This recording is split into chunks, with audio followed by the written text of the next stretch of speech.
देखोगे तो हर मोड़ पे मिल जाएंगी लाशें, देखोगे तो हर मोड़ पे मिल जाएंगी लाशें, ढूंढोगे तो इस शहर में कातिल न मिलेगा। नमस्कार, मैं हूं संजय सिन्हा। आप देख रहे हैं खास बात इंडिया। खास बात इंडिया के इस न्यूज बुलेटिन में आप तमाम दर्शकों का हर रोज की तरह बहुत बहुत स्वागत। आइए मुंबई लिए चलते हैं आपको। मुंबई में बॉम्बे स्टॉक एक्सचेंज के लिस्टिंग समारोह में आज नजर आए योग गुरु स्वामी रामदेव जी महाराज और उनके साथ थे उनके सहयोगी स्वामी बालकृष्ण। दूसरे एफपीओज और दूसरे लोग भी इस मौके पर खास तौर से मौजूद थे। हम आपको दिखा रहे हैं कुछ खास दृश्य।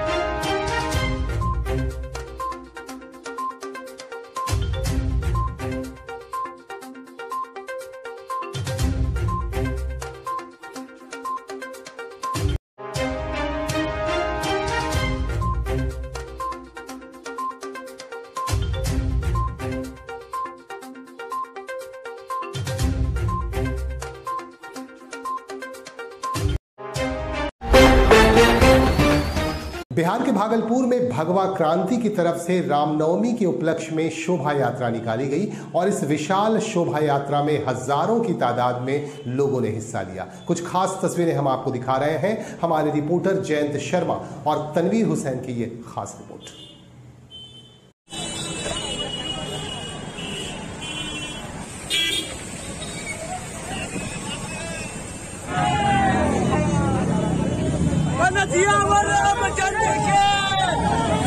भारत में जय श्री राम, जय श्री राम, जय श्री राम। तिलक की करो तैयारी, बल्लभ भारत माता की जय, भारत माता की जय।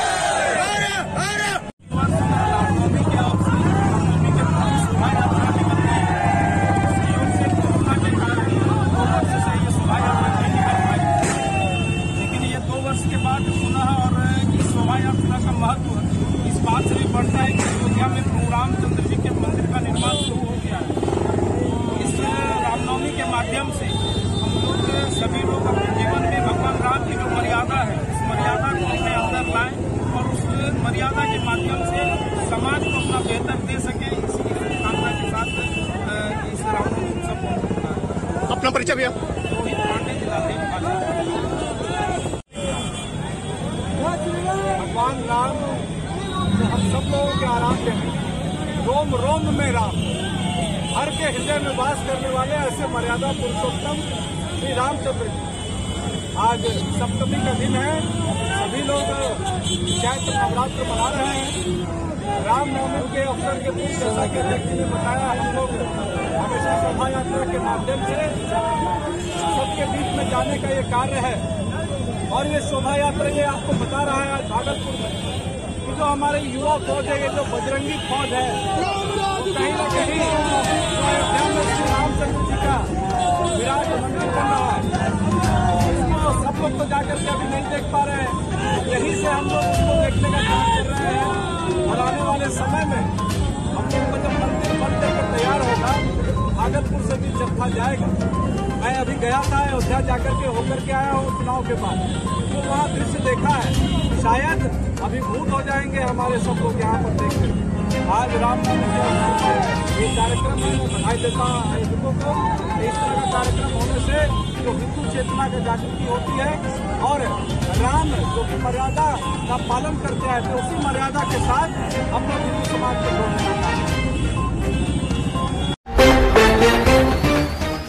अब बात करते हैं सियासत की, बात करते हैं राजनीति की, बात करते हैं आसनसोल की। आसनसोल में लोकसभा उपचुनाव को लेकर चुनाव प्रचार का ये अंतिम दौर चल रहा है और अंतिम दौर में सभी राजनीतिक दलों की तरफ से प्रचार में पूरी ताकत झोंक दी गई है। आज तृणमूल कांग्रेस की तरफ से आसनसोल के रेलपार इलाके में एक चुनावी सभा की गई और इस सभा में खास तौर से मौजूद थे तृणमूल कांग्रेस के कद्दावर नेता और मंत्री मलय घटक। उनके साथ थे आसनसोल म्युनिसिपल कॉरपोरेशन के पार्षद और भावी डिप्टी मेयर वसीमुल हक और उनके साथ थे अजीज बरनी। इस मौके पर सभी ने अपनी अपनी बातें रखी। आइए दिखाते हैं कुछ खास दृश्य। क्या क्या है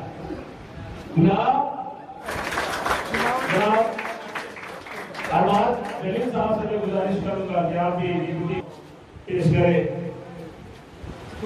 और साथ में फूल भी पेश करें।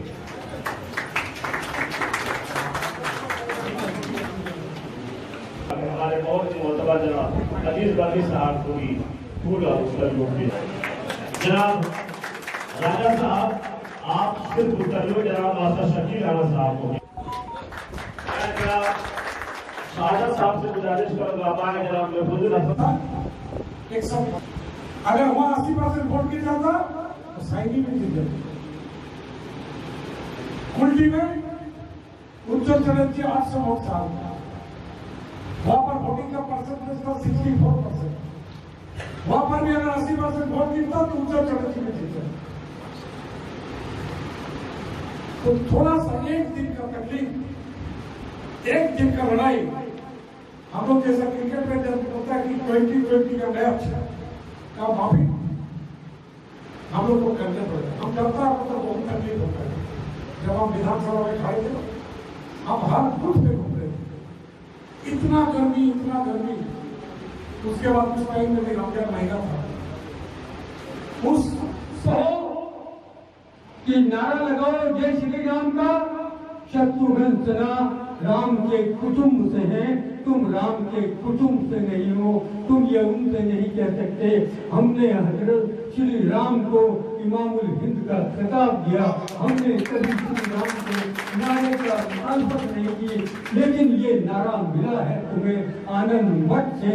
वो इसी बंगाल की जमीन का वो शख्स था जिसने उस वक्त ये नारा दिया जो मुसलमानों की बस्तियों को जलाया जाता था।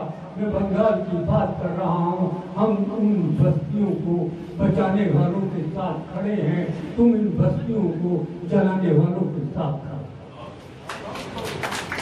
ये बात है शत्रुघ्न सिन्हा की सोच में।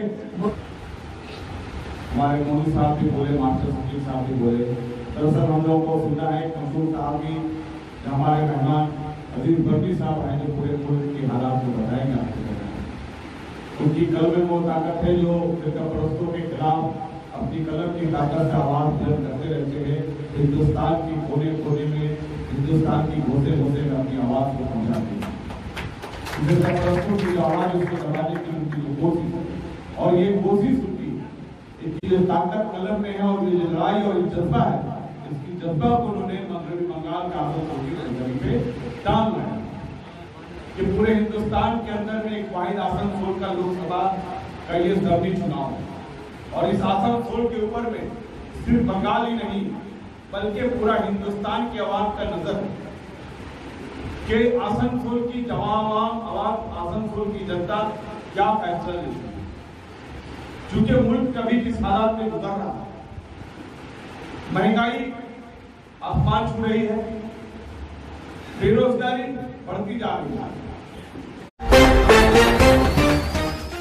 धनबाद जिले के कलियासोल स्थित कैराबाद शिव मंदिर में आज श्री श्री महारुद्र यज्ञ का आयोजन किया गया और इसकी शुरुआत हुई कलश यात्रा से। कलश यात्रा में श्रद्धालुओं ने काफ़ी बढ़ चढ़कर हिस्सा लिया। हम आपको दिखाएंगे कि किस तरह से कलश यात्रा के दौरान लोगों में आस्था दिखती रही और लोगों में कितनी श्रद्धा दिखती रही, और पूरी आस्था और श्रद्धा के साथ लोगों ने कलश यात्रा में हिस्सा लिया और आज श्री श्री महारुद्र यज्ञ का आयोजन किया गया। इस मौके पर निरसा के पूर्व विधायक अरूप चटर्जी भी खास तौर से मौजूद थे।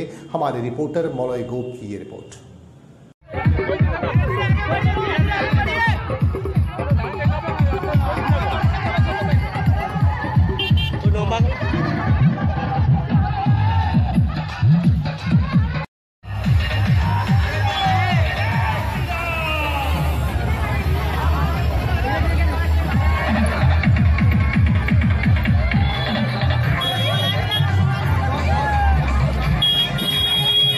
बहुत एक्शन मिला कि करके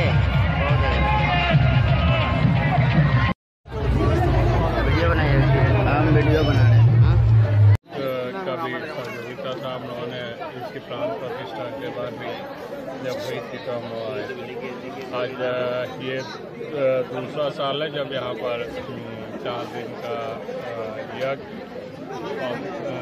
एवं पूजा हवन तमाम चीज़ें।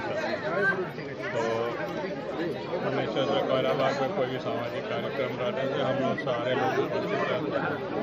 आगे भी कोई सामाजिक कार्यक्रम या कोई भी इस तरीके का काम हो तो करना जरूरी है।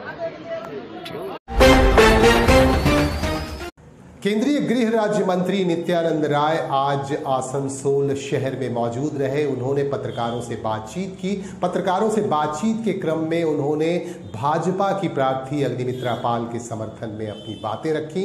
उन्होंने कहा कि चुनाव आयोग की तरफ से जो भी डिमांड किया गया था, जितने भी पारा मिलिट्री फोर्सेस के डिमांड किए गए थे, वो तमाम पूरे कर दिए गए हैं और केंद्रीय सुरक्षा वाहिनी की देखरेख में इस बार का उपचुनाव होगा।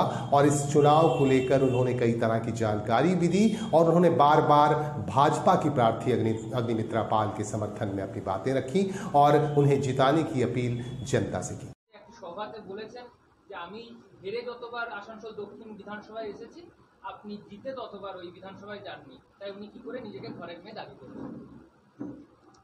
শাইনি ঘোষ এমনভাবে কথা বলছেন মনে হচ্ছে উনাকে যখন টিকিট দেওয়া হয়েছিল উনি বোধহয় এখানকার মেয়ে। আমার এখানকার ঘরের মেয়ে নিয়ে উনি প্রশ্ন করছেন। আমার ওনার কাছে প্রশ্ন, উনি কি এখানকার মেয়ে? তাই একটু বার্থ সার্টিফিকেটটা দেখাতে বলবেন। আমার বার্থ সার্টিফিকেট যে বানপুর হাসপাতালে সেটা আমার কাছে আছে। উনি যেভাবে কথা বলছেন, আর ওনাকে আমি জবাবদিহি করব কেন? ওনাকে মানুষ প্রত্যাখ্যান করেছে, উনি হেরেছেন, উনি ভারতীয় জনতা পার্টির কাছে হেরেছেন। আমি ওনার কাছে জবাবদিহি করতে যাব কেন? আমি জবাবদিহি করবো আমার আসানসোল দক্ষিণের মানুষের কাছে, ওনার কাছে করবো না।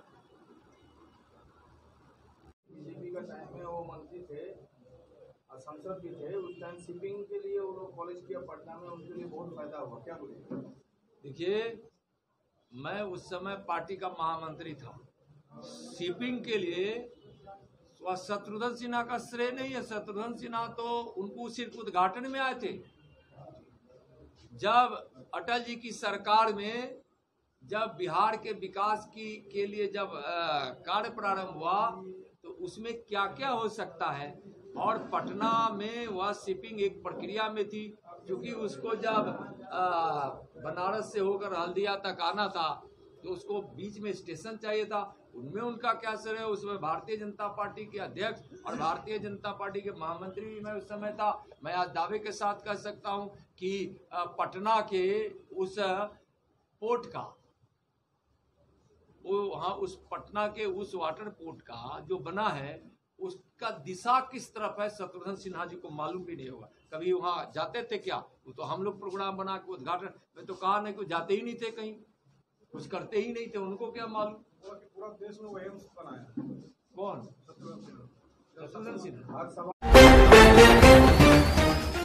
आसनसोल के सालानपुर स्थित चीतल डांगा में रहने वाले मनोज पातर की पीट कर हत्या कर दी गई और पीट कर हत्या करने का आरोप लगाया जा रहा है। और उनकी पत्नी का कहना है कि उसके पति से मिलने 2 लोग आए थे और बकझक के बाद पैसों के लेन देन को लेकर पीटाई की गई उनकी और पीट कर उनके पति की हत्या कर दी गई और जिससे उनके पति की मौत हो गई। लेकिन पोस्टमार्टम रिपोर्ट आने के बाद ही सच क्या है ये पता चल पाएगा। फिलहाल हम आपको दिखा रहे हैं कुछ खास तस्वीरें।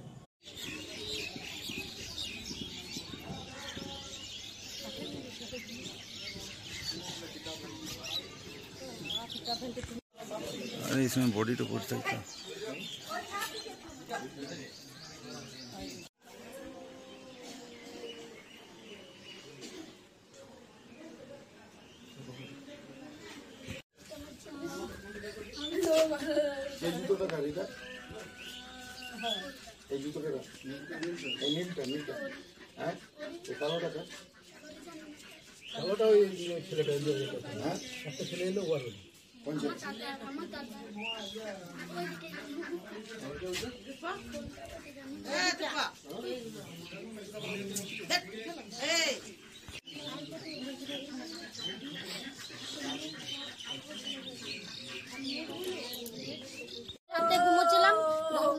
রাতের বেলা কি দেখলাম আওয়াজ হলো, আমি আমি ফোন করলাম পাশে বাড়িতে, আমি কি দেখো খুব আওয়াজ হচ্ছে, আমি একা উঠতে পারছি না। কোথায় ঘুমাচ্ছিলে? বারান্দায় ঘুমোচ্ছিলাম, আর ও ছিল ছাদে ঘুমোচ্ছিলাম, তাই আওয়াজ হলো, আমি ভয়ে মেয়েকে নিয়ে ঘর ঢুকে দিলাম।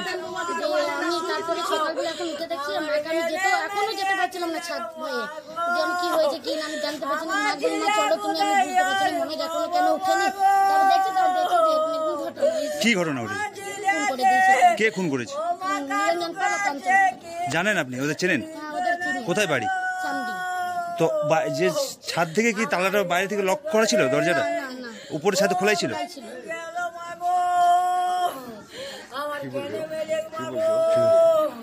আপনার নাম কি? আপনি ওদেরকে দেখেছেন? আমি দেখি ওরা বিকেল বেলা এসেছিল একবার ঠিক কি বলছিল? বলছিল যে ও কই, আমার বলেছে মা বলেছে নাই বলেছে। তারপরে মাকে মনে কি বলে গেছে আমি শুনিনি, তখন বলে গেছে মাকে ওকে যে তোর কপাল আজ রাতে দুর্গতি হয়েছে। মাকে ওকে বলেছে মানে কিছু তো একটা ইয়ে পেয়েছ? আমরা থাকি আচ্ছা, মানে কি জানতে পারলে? সকালবেলা যেমন ফোন করে, সকালবেলা যখন খবরটা শুনছে তখন বলছে যে এরকম এরকম ছাদে মেরে নিয়ে গেছে।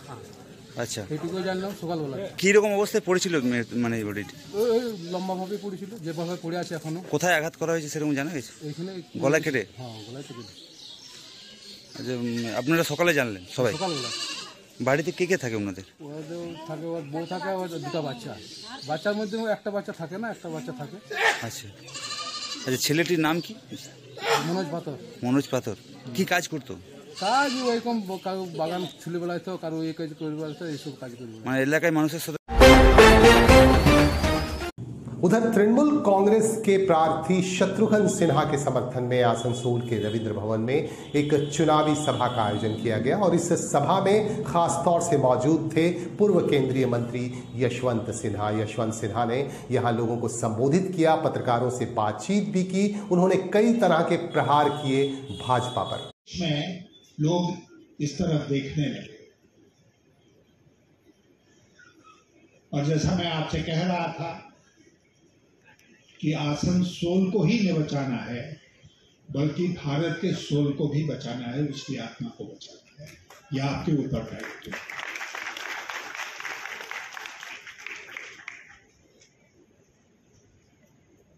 मैं कुछ आपको व्यक्तिगत बताऊं तो मुझे एक समय प्रतीत होने लगा कि भारतीय जनता पार्टी का अब दुर्दिन आ गया है, क्योंकि भारतीय जनता पार्टी के केंद्र में जो सरकार है वो गलत दिशा उसने पकड़ ली है। अभी कल्याण बैनर्जी बोल रहे थे कि रास्ता गलत था, तो सबसे गलत रास्ता तो आज भारत सरकार का है। और इसीलिए हम लोगों ने तय किया, शत्रुघ्न जी ने तय किया, हमने तय किया कि हम उस दल में नहीं रहेंगे। और मैंने 2018 में भारतीय जनता पार्टी से त्यागपत्र दे दिया। फिर मैंने सोचा कि मैं अब उम्र हो गई, मुझे किसी पार्टी में जाने की जरूरत नहीं है, मुझे जीवन में कुछ चाहिए नहीं। लेकिन जब घबरा गए, कुछ लोग ये भी कह रहे हैं कि स्पीकर अभी बंद करने का पहला कोई इलेक्शन देखा है आपने? कोई इलेक्शन याद है जहां पूरे चुनाव तक पब्लिक मीटिंग बंद कर दी गई हो? पब्लिक मीटिंग बंद कर दी गई हो, स्पीकर बंद कर दिया गया हो? इंडोर तो कर सकते हैं, आउटडोर नहीं कर सकते हैं। मैंने देश का मैं बहुत बड़ा स्टार प्रचारक कई बार रह चुका हूं, 2 बार केंद्रीय मंत्री रहा, कैबिनेट मिनिस्टर, 4 बार MP रहा। मैंने अपने जीवन में, कल्याण बाबू आपने भी, किसी ने नहीं देखा होगा कि पूरे इलेक्शन तक जयप्रकाश बाबू बंद ही कर दिया। ऐसा कई लोग कह रहे हैं कि कारण कुछ और है, कहीं पे निगाहें कहीं पे निशाना। उन्हें लग रहा है कि इतना आपका हुजूम, आवाम, इतना आपका रिस्पॉन्स और जबरदस्त रिएक्शन हो रहा है, एक क्रेज और हिस्टीरिया दिखाई पड़ रहा है आपके ममता जी के प्रति, तृणमूल कांग्रेस के प्रति। देखिए, आसनसोल में उपचुनाव हो रहा है और देश की निगाहें आसनसोल पर टिकी हैं। क्यों टिकी हैं आसनसोल के चुनाव पर? इसलिए कि यहाँ पर जो स्टेक पर है वो क्या है? वो है देश का सोल। आसनसोल में अटका है देश का सोल। देश का सोल मतलब देश की आत्मा। यहाँ से जाएगा कि आत्मा सही दिशा पकड़ेगी देश की कि गलत दिशा पर चलती रहेगी, और इसीलिए चुनाव बहुत महत्वपूर्ण है। ठीक है, थैंक यू। धनबाद जिले के झरिया के लोगों को अब खराब सड़कों पर चलना नहीं पड़ेगा। पिछले काफी दिनों से लोगों को बेहद परेशानी हो रही थी। खराब सड़कों पर चल चलकर वाहन चलाकर लोग बेहद परेशान थे। यहाँ के विधायक पूर्णिमा नीरज सिंह के प्रयासों से 8 करोड़ की लागत से यहाँ सड़कों के निर्माण का काम शुरू हो जाएगा। आज इसका भूमि पूजन किया गया। भूमि पूजन के साथ साथ शिलान्यास भी किया गया और यहाँ के विधायक पूर्णिमा नीरज सिंह ने भूमि पूजन में हिस्सा लिया और बाकायदा शिलान्यास किया गया और सड़कों के निर्माण का काम शुरू हो जाएगा और बहुत जल्द ही ये सड़कें बनकर तैयार हो जाएंगी।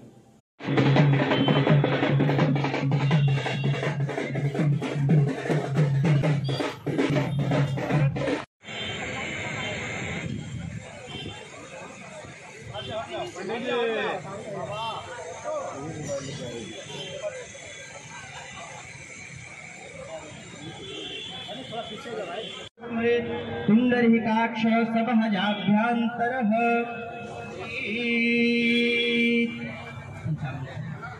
ओम पंचामृतं देवं संस्थाप्यं सूर्यपूजितं